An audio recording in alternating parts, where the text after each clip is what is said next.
The New York 23 race was the one race that was really a microcosm of the national debate. The other races in Jersey and in Virginia were really state races, very much focused on state issues. In Jersey, it was very much focused on Governor Corzine. But in New York 23, the issues that we're discussing every day in Washington were very much on the ballot. Well, here are the big winners of the races that we focused on the most. Chris Christie in New Jersey, Bob McDonnell in Virginia, and as you hear there, the Democrat Bill Owens in New York Congressional District 23.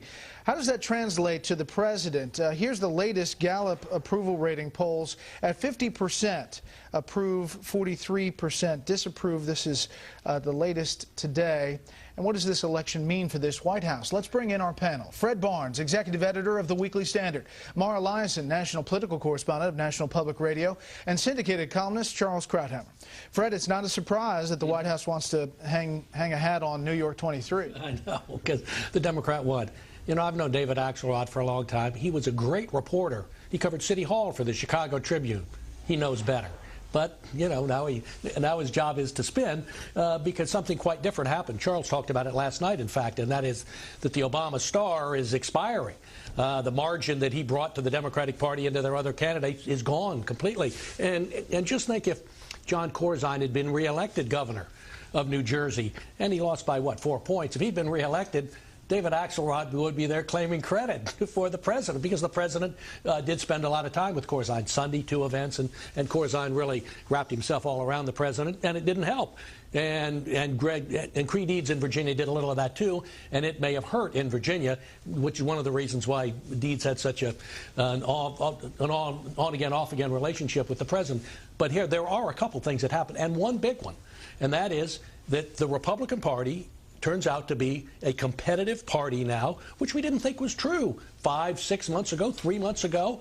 And why is it? Why has the Republican Party come back? Really, for one reason.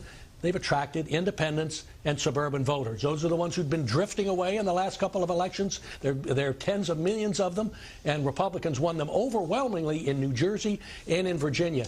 And if they can hold on to them, you know, Republicans, independents, plus, you know, the Tea Party people who I think voted for the Republicans in Virginia anyway, it's a majority coalition. Now, there are a lot of internal tensions, but you can see the outlines of that coalition. Mara, the independent number in New Jersey was 58% in New Jersey and 63% for the Republicans in Virginia. That is a number that the White House has to be looking at. That is a big change.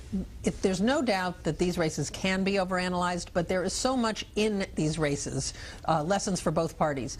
Barack Obama's coalition was built on independents plus all these new voters he brought in, like African Americans and younger voters. Those voters, the African Americans and the younger voters, basically didn't turn out, but the independent voters broke the other way this time. And for at least the last 2 election cycles, they've been acting like Democrats. Well, this time they acted like Republicans. That has to worry the White House, and they have to think about what are they going to do to get independents back in 2010 and then in 2012. I do think that of the 2 governors' races, New Jersey probably had the least to do with President Obama. It was all about Corzine. But Virginia, I think, is a real model for Republicans as they look forward to how to win statewide races in swing states. Bob McDonnell is a committed social conservative, but he ran. He had a moderate style. He was very mainstream. He talked about transportation, jobs, and education, all things that suburban voters, independent voters in Virginia care about. And he kept his base, and he reached out. That is almost the exact mirror of the model that Democrats have used in the past to win in these same kinds of states. Charles, you look at the exit polls, and the people said coming out that President Obama didn't factor into their vote directly. However, for conservative, moderate Democrats in the House who look to the election next year, how does this election translate for them? It scares the hell out of them. Because if you're a conservative Democrat and you see the great swing between 08 and 09, you know that this idea that you could ride the coattails of Obama, there was a great realignment last year, is false. And they are now extremely exposed. There was, for example, in Virginia, the second most important issue, as reported in the exit polls, was health care. Now, you didn't have a debate about state health care. It was about national health care, because Virginia is in the D.C. media market, so all this debate spills over. About a quarter of the electorate had it as their most important issue, so it clearly affected this election. It was in many ways a national election. In the end, I think what happened yesterday is that it completely demolished the myth about the meaning of the 08 election. It had been read endlessly by the mainstream media and by Democrats as a great realignment. All these constituencies that Mara had talked about, this was going to be, the Republicans were going to become a rump party of the Deep South and angry white men. And now we see that the youth vote was cut in half this time as compared to 08, and Virginia decline of the African-American vote by about a fifth. And again, as we heard, independents, a huge swing.